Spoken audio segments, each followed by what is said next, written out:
Setiap kali anda ke game, mesejnya jelas, lebih banyak protein, lebih besar otot. Tapi, pernahkah anda terfikir, adakah kepercayaan ini ada hadnya? Apa sebenarnya yang berlaku bila kita makan protein berlebihan? Mungkin apa yang anda sangka tahu tentang protein selama ini adalah tidak tepat, malah boleh membahayakan kesihatan anda. Tubuh manusia mempunyai head dalam mensintesis protein otot. Kajian saintifik menunjukkan bahawa otot kita hanya boleh menyerap sejumlah protein tertentu pada satu masa. Selepas mencapai titik optimum, penambahan protein tidak lagi meningkatkan pertumbuhan otot secara signifikan. Sebaliknya, protein berlebihan akan dicerna dan disimpan tanpa manfaat tambahan untuk otot.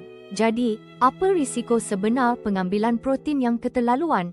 Paling utama adalah bebanan pada buah pinggang. Fungsi utamanya ialah menapis sisa protein.